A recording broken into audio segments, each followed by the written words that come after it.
Welcome to today's webinar from the University of Maine Cooperative Extension and Penn State Cooperative Extension. I'm Dr. Jason Entsminger, one of your panelists today.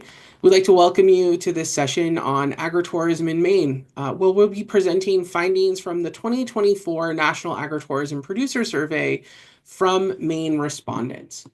Before we get started, we just have a few housekeeping items to let you know. So today's webinar is being recorded, and we'll post the recording on the University of Maine Cooperative Extension website within the coming weeks. All of you who registered will receive a link to the recording, and we will share links to the now published data briefing report with data. You'll get that momentarily. We'd like to encourage everyone, if you have questions, to use the Q&A feature within this webinar. So this is set up as a webinar structure.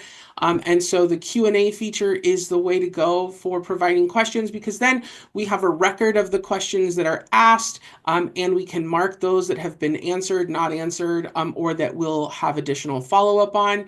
And please note that we'll hold questions and answer questions to the end of the presentation. So we have some time set aside at the end to have a Q&A session with those questions. You can type questions into Q&A as we go along, and then we will come back to them at the end of our presentation. As another item of housekeeping, I will just give you a heads up now that in the chat, I will be sharing with you all the link for today's evaluation. So we will ask that everyone participate in evaluating the program and the session, and we'll provide that to you later on as well.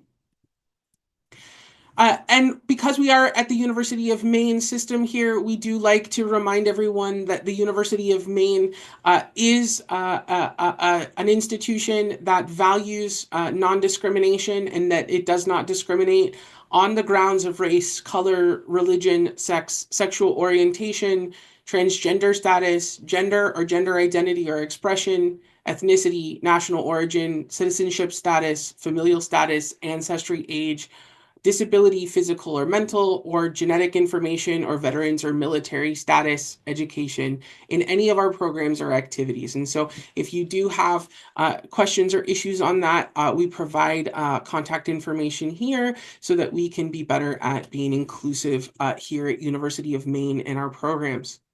We also today acknowledge the land on which we meet and recognize that we at the University of Maine and within University of Maine Cooperative Extension are located on Marsh Island in the homeland of the Penobscot people. And we recognize that around the state of Maine, we are in the homeland of the Wabanaki people, where issues of water and territorial rights and encroachment upon sacred sites are ongoing. We also recognize that the Maliseet, Micmac, Passamaquoddy, and Penobscot peoples and tribal nations of the Wabanaki are distinct, sovereign, legal, and political entities with their own powers of self-governance and self-determination. And most importantly, we respect Wabanaki people as the original stewards of this land on which we meet today. With that, I am happy to introduce to you my colleague, Dr. Claudia Schmidt from Penn State Cooperative Extension. She is actually the project director for this project. I am Dr. Jason Entsminger. I am Assistant Professor of Entrepreneurship and Innovation within the University of Maine's Business School and the State Extension Specialist for Small Business. We also like to thank a number of our survey collaborators on this project, which included those at Penn State Law, Penn State Extension, the University of Vermont, Cultivating Tourism, and Oklahoma State University, as well as the Northeast Regional Center for Rural Development, who is graciously publishing all of the data briefings for this series. So now you can download the report. If you have your phone handy, you can hold it up to the screen and take a shot of the QR code, or you can visit bit.ly/agritourismme, where you can download the report and follow along as we have a discussion today. We'd also like to recognize that today's work and the work throughout this project is supported in part by the Agriculture and Food Research Initiative of USDA, and stress that any opinions, findings, conclusions, or recommendations that we express both in the publication and in today's session are explicitly those of us as the authors and should not be construed to represent those of any official USDA or government determination or policy. So we invite you to download that report as we begin our session and start thinking about the data and our findings. Before we do that, we just want to set the scene a little bit to understand what we know about agritourism from federal data. So overall, the number of farm operations with income from agritourism and recreational services has been increasing or staying steady in most states, but it does represent a small proportion. Only 1.5% of American farms currently engage in agritourism activities, and only 6.1% engage in what we call DTC, or direct to consumer sales. What's important to remember there is that under USDA data, like the Census of Agriculture data that we show here, that direct-to-consumer sales on farm, which is often part of the agritourism experience and an agritourism-based strategy for farms, can't be separated out from those direct-to-consumer sales that are off farm. And so we have some bifurcated data that we have to be cognizant of. So in the map here, we see that the number of agritourism and recreational services farms, that's ignoring the numbers for on-farm direct-to-consumer sales, in the US, well, in 2022, the most recent federal data was 28,617. Here in Maine, USDA estimated that we had a total of 241 of those operations, right? And this is derived based on reported income data under USDA's farm-related income data series. We also know that the total value of receipts on farms, when we adjust for inflation, has been increasing in a number of states, including here in Maine. So in Maine, between 2017 and 2022, USDA federal data, when adjusted for inflation, showed a 52% increase in the total value of receipts on farms from agritourism and recreational services.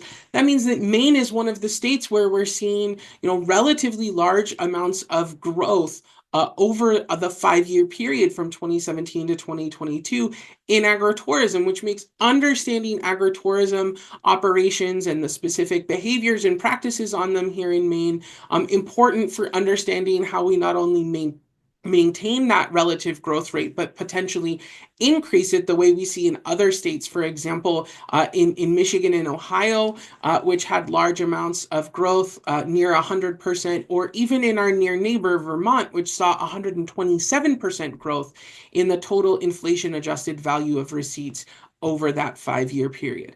And most importantly, we want to think about how we can keep Maine's value of agritourism stable and not slide into some of the sort of negative reductions or negative proportional changes that we saw in some states. For example, Kentucky and New Mexico, which saw over 30% decreases over that 5-year period in the total value of receipts on farms from agritourism. If you'd like to learn more about this federal data, we do have 2 briefs available published in 2023, where we analyze both the agritourism and recreational services and direct-to-consumer sales data. You can download those from the NERCRD website by utilizing the QR code displayed on your screen now. In terms of collecting data directly from farmers within this project, we wanted to really understand and address some of the knowledge gaps that exist via a use-driven survey. And so that's what led to the impetus of us collecting data over the course of 2024, looking back at the 2023 marketing year. So our main goal here was to identify areas where we could have targeted interventions, both at the national and regional and state level, and could build programs to support agritourism development across the U.S. We looked at issues related to the regulatory landscape, the different needs of support from farmers. We asked about sociocultural environments in which farm businesses engage in agritourism activity, as well as tourism destination amenities that complement our agritourism operations, as well as networking, both between producers and organizations. So where did our responding farms come from, both within the survey nationally and here within Maine? So Maine had one of the highest proportion of responses to the survey at 4.4%, which is a fantastic showing. I'm very proud of our Maine farms who chose to participate in this research project to help us understand. Here in Maine, because of confidentiality issues, we're not going to break the data up by county. What we've actually done is broken the data up by the tourism regions here in Maine. We've agglomerated a couple of those tourism regions. And by a fluke, we see that the same proportion of the survey came from three of our largest regions for the tourism destination. So 22.3% came from our mid-coast region, including Knox, Lincoln, and Waldo counties. 22% came from the area known as the beaches in Casco Bay in the south. 22.3% came from Aroostook, the Highlands, which is Penobscot and Pasquaticus counties, and from the Down East area. And then a 13.8% came from the center of the state in Kennebec and Moose River. And then 19% of our responses here in Maine came from the lakes and mountains region to Maine's southwestern corner near the New Hampshire border. In all, we had approximately 94 survey responses from Maine that identified themselves as being in Maine by providing their zip codes. And so most of the data that we'll present today is based on that 94 person sample. We also broke out our responses by the Rural Urban Continuum Code. It's a USDA categorization of counties so that we can understand the types of communities in which agritourism operations here in Maine are residing. And very much like most of the national data, a large proportion of farms in Maine are in peri-urban or urban spaces, whether they are in metropolitan designated counties or they are in counties that are rural but adjacent to our metropolitan counties. And so you can see exactly the kinds of connections that Maine agritourism operations may have to our small towns and our cities. In thinking about what life on or daily operations look like on agritourism operations in Maine, we've thought about a number of different things, including scale and agricultural production practices. And so, along with national data, we find that most Maine agritourism operations are small scale and they engage in diversified agriculture. 58% of the farms in Maine that participated in the survey had reported that they had less than 50 acres under cultivation in 2023, with an additional 30% being between 50 and 200 acres. The majority of Maine farmers have two operators. 52% reported that there are at least two operators on the farm that are providing managerial support to the farm activities. Most 57% are engaged in specialty crop production under fruits and vegetables. 50% have animal and animal-related products. Interestingly, 37% have value-added products, and I have a little bit more data on that in a moment. And then 29% had nurseries, flowers, and importantly for Maine, Christmas trees, right? So the top three that are listed here do match the national data. What is interesting is we have in Maine a few more in terms of proportion or percentage that are engaged in the nursery, flower, and Christmas tree industry. And we also have much higher proportions, of course, that are doing maple and fiber products that responded to the survey. 58% of the respondents had less than 10 years of experience in agritourism, and 33% had less than 5 years of experience in agritourism, which means that agritourism is a relatively new strategy for the farms in the respondent pool. And then finally, 64% indicated that they were open to visitors for 150 days or fewer. and 57% had fewer than 500 visits in 2023, which indicates, in line with national data, that, of course, agritourism here is largely happening within a constrained, likely season, and is a seasonal activity. And that's important for thinking about ways that we can extend income and diversify income by potentially moving agritourism operations into more of the shoulder season or into the winter seasons, so that it is not just a seasonal production. I did say that I had a little bit more interesting data to provide on sort of the types of production practices going on here.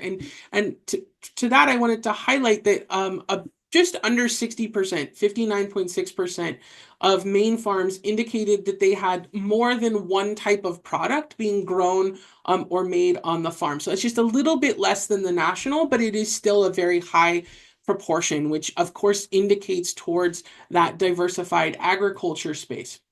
And that includes 30.9% of respondent operations having both specialty and livestock enterprises within their production activities. So that means, many of the Maine farms here, about a third, are mixing both horticultural and animal husbandry practices, and that's about in line with the national data.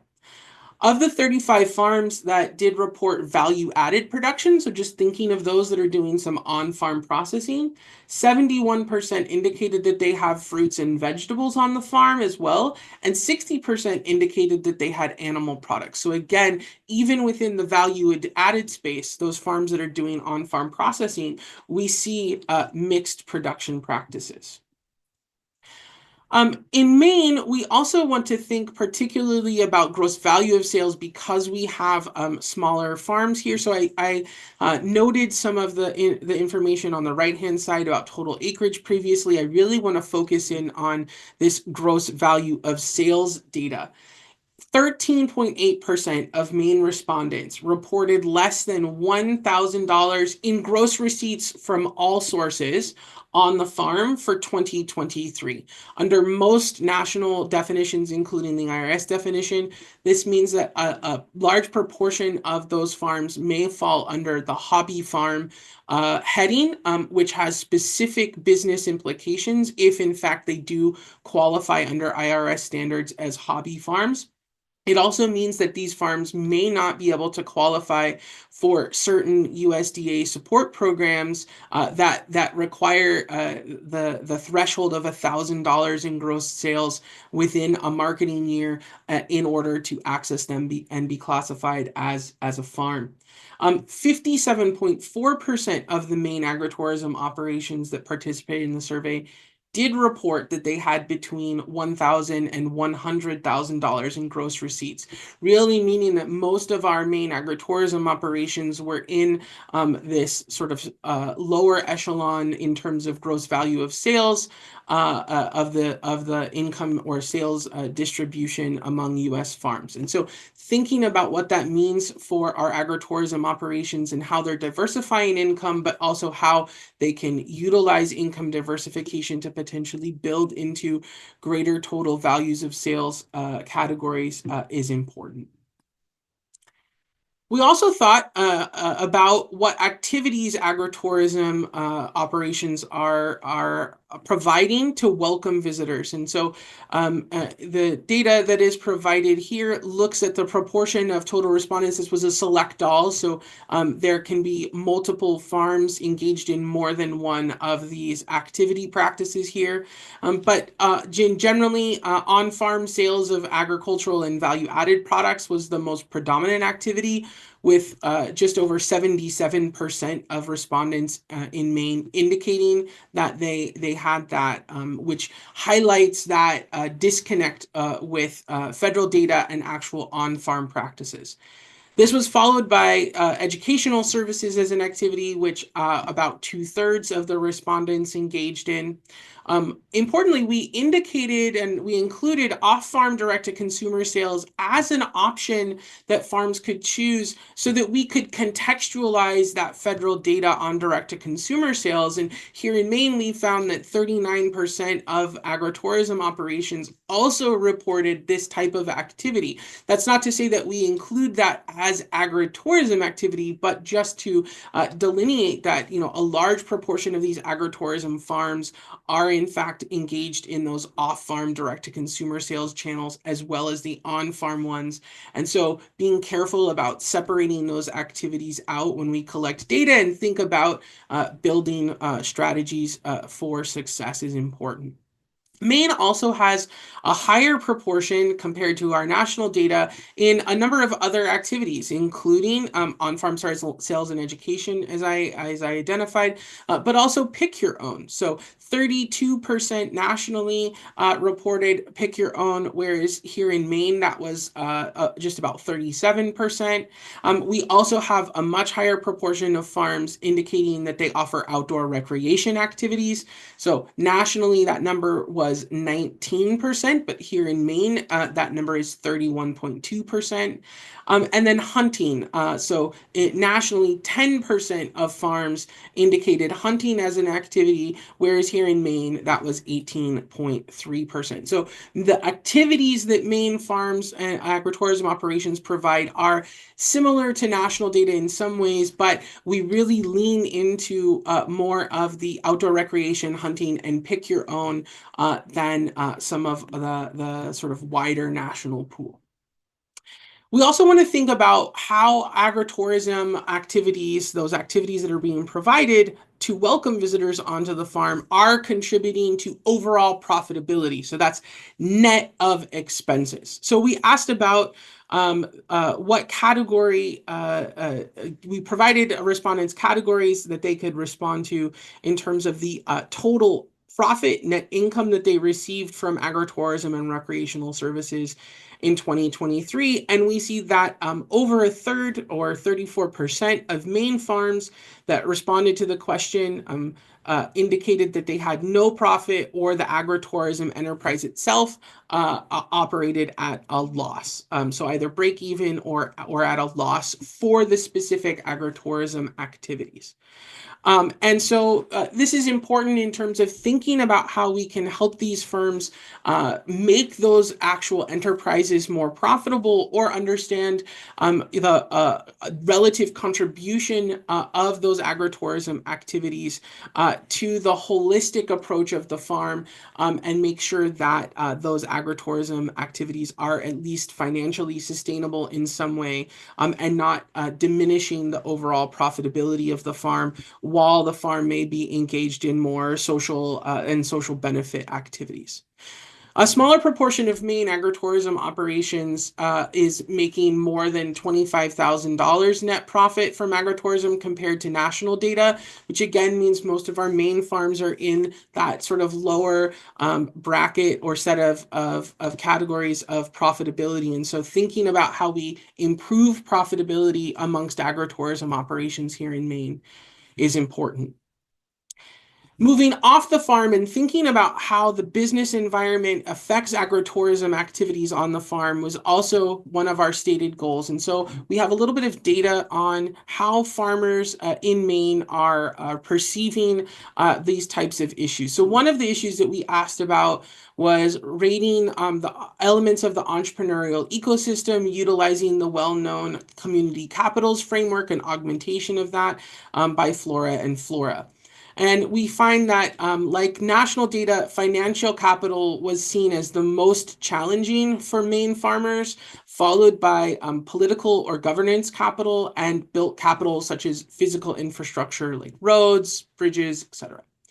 And a note here is that this data was collected prior to recent economic headwinds, which particularly are impacting tourism here in Maine. Anyone who was at the Governor's Conference on Tourism a few weeks ago heard some of that data. And so please just put the results here for market conditions in that context, because that evaluation may have changed since data was collected early last year. We'll have to think about what that means for agritourism operations in Maine as we start to see those economic headwinds impact our tourism industry here in Maine. We also note that social and cultural capital are likely assets here in Maine for agritourism enterprises and something that can be leveraged given the highly positive responses from agritourism operation producers on those environmental assets, facets. We also thought about then, great segue into more specifics of the actual sociocultural environment that agritourism operators utilize. And so, two items here asked about wider culture, and most of Maine respondents agreed that support for farms is part of the culture, but that may not actually translate into visits being a common activity, given some discrepancies in how respondents rated those two elements. Another four items asked about producers themselves, right? About basically the entrepreneurial networks and the role of agritourism operators within their communities, an important strategic component. So while many Maine producers agreed that they know each other, not as many agree on items that signal what we call strong ties within and between producers and the community. And so we can think about programming and efforts that we may take to build wider ties, greater, stronger ties between farmers with knowing that they have a base set of connections, but actually strengthening those ties for more collective approaches that are needed in tourism success. When we think about the quality of destinations and the complementary assets or amenities that those destinations have, few agritourism respondents felt that the region has an oversupply of destination amenities, which is great, right? It means that we are predominantly seeing responses where there is at least some contentment, right? So most respondents were content with current levels of each amenity, particularly we know outdoor recreation. So we think about that with the other data we showed around Maine agritourism operations actually providing outdoor rec activities and these connections to our outdoor rec amenities here. But there is some indication that we can do some targeted development in Maine's agritourism destinations and rural communities, particularly on lodging, dining and nightlife, and retail shopping. And I've listed those in order there of importance, right? So lodging availability was the one that was typically rated as the most lacking within Maine's rural destinations.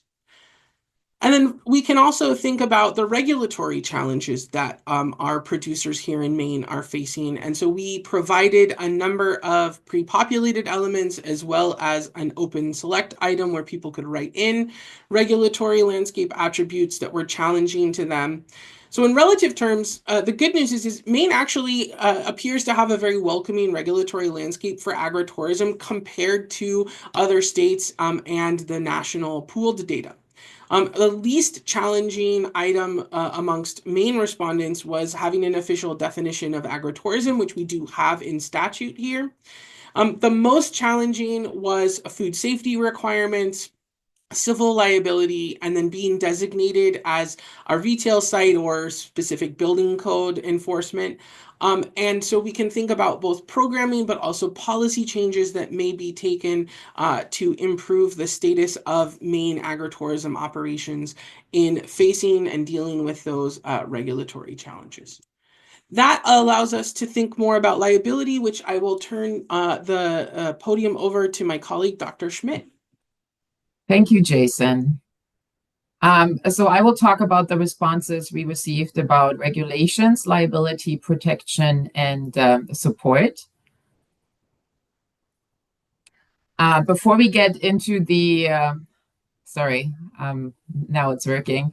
So before we get into the liability survey results, I want to quickly touch on the fact that we don't have a level playing field when it comes to agritourism regulations in general, and especially when it comes to liability protection, because it is handled very differently in each state. So agritourism liability laws are supposed to protect agritourism operators from lawsuits, but they can be very descriptive and limiting in some states. And this map, what you see here, shows when liability laws were implemented in each state. And Maine was actually pretty early on. It was enacted in 2012. In Pennsylvania, that's my state, we got a liability law in 2021, and it is more restrictive. So just as a comparison, it does not apply to overnight stays, wedding, and food safety incidents. In Maine, the law specifically provides liability protection to agritourism professionals. So it specifies that they are not liable for property or personal injury damages of participants resulting from agritourism activities such as behavior of animals and land conditions.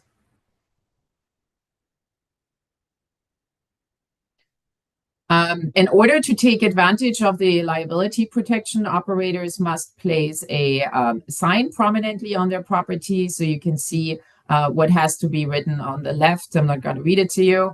And the letters must be at least 1 inch in height so that everyone is able to read the warning. And there is no specific size for the signage itself. In Pennsylvania, it's a little bit more prescriptive. And also liability waivers are required here. We ask our Maine respondents if their state has an Agritourism Liability Act, and the answers are in the left chart. Almost 63% of respondents replied that they are not sure, and that is not optimal. If there is this opportunity to get protection, operators should know about that. And 32 of the respondents said that yes, we do have an Agritourism Liability Act in Maine, and we asked these respondents how confident they are that they have complied with all the requirements. So that's the chart on the right. So you can see that only 17% of respondents are extremely confident and 27% are very confident. So there's still more work that needs to be done when it comes to education about the law.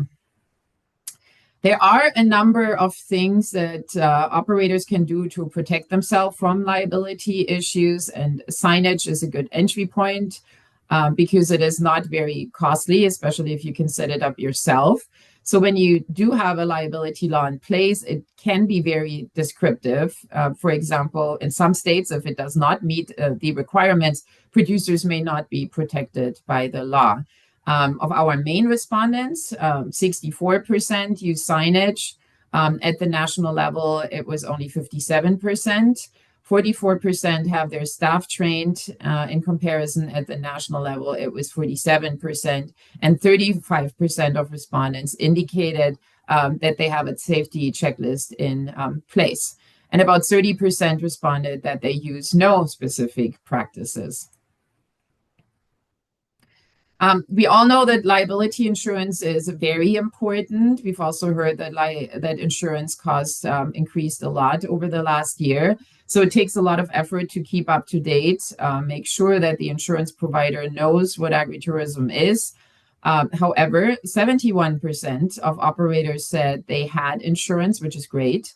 Almost 12% responded that they did not know, and there's probably more outreach needed over there. I also put some quotes over there that are not there right now. But in other states, across other states, we've heard a lot of issues with liability insurance as well. So respondents have been commenting that it is very expensive, that the burden is on them to explain to the insurance agency what agritourism is, and there are also a lot of gray areas. Now I want to talk about disputes. We ask about zoning difficulties. So 73% of respondents indicated that they have no issues. And that compares to 53% that had no issues at the national level. So this is very good.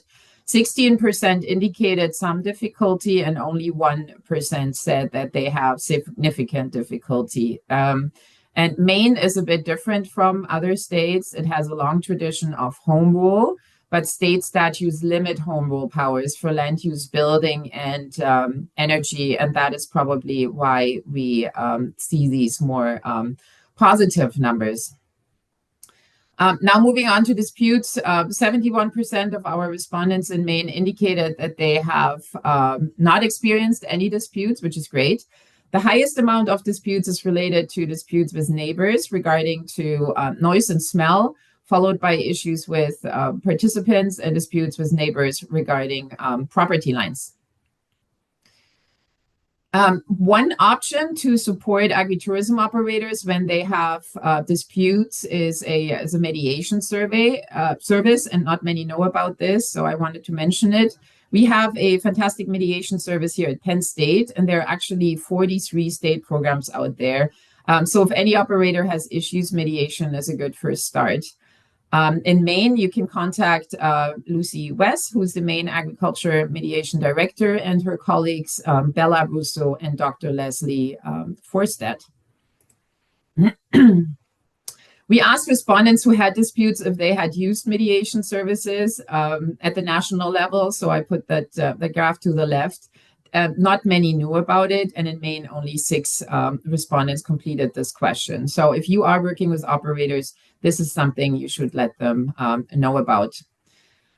So now this is one of the most telling questions in the survey. We ask how confident operators are that they are in compliance with all the agritourism regulations, and only 6.4% are extremely confident, and 18% responded that they're very confident. The comment section, again, was very interesting as well. I highlighted 3 to the left, and these are all from Maine farmers. So confusion revolves around multiple ordinances that don't align, town regulations, and just too many regulations in general. Many respondents noted across state that it is time-consuming and expensive to keep up to date with all the regulatory requirements. So there's still some work that needs to be done.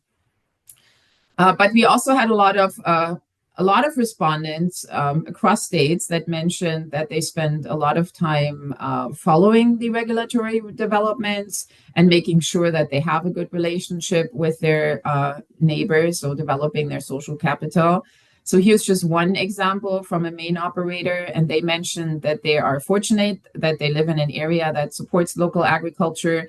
And whenever they do something unusual or they're expanding their business, they give notice to their neighbors and they try to address their concerns. Now I'm going to talk more about support. We know that extension is just one part of the support ecosystem for agritourism operators, and most of them are part of producer organizations for support and networking. Our main respondents are current members of state agriculture promotion and marketing efforts with 53% of respondents. So an example here would be UMaine. This is followed by state and local producer associations with 28%. We also ask about 2 individual organizations because they helped us to distribute the survey. IANTA is an organization for indigenous tourism, and NAFTMA is an international agritourism operation. But only 4% of our survey respondents are currently members, and 5% consider joining them. When it comes to agritourism trails, only 15% indicated that they are a member of a trail, but 21% are considering a membership. So they know that one exists, and 32% would consider joining a trail if one were available. So there are definitely more opportunities for development here. Where are we here? We also asked respondents what type of support is needed the most to support their agritourism operation. And not surprisingly here, you can see it's financial assistance. And this is followed by marketing assistance, 75%, networking, and even event coordination, and then technical assistance. We also categorized open-ended comments, and this is why you see the smaller percentages at the bottom of the graph. We also asked for more information about financial assistance received, since it is so important. And so we ask follow-up questions about grants and loans, and the majority of operators have not received any, and this is very similar to the national level data. And comments indicated that grants are needed, but it's difficult to find grants to apply, and then just to make them work, to be eligible. What about the future? I want to talk a little bit about the future orientation.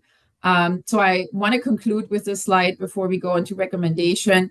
Despite all the issues we've talked about, the future looks bright for agritourism in Maine.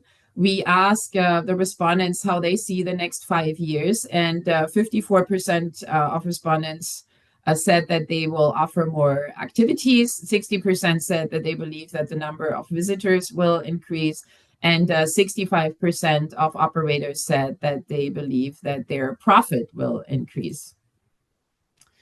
So with this survey, we have identified challenges that agritourism operators face, but also opportunities. And by making these results available at the state level, you now have access to the state report. We hope that we can help agritourism operators and their support system to advocate for change, to support the development of, again, better support.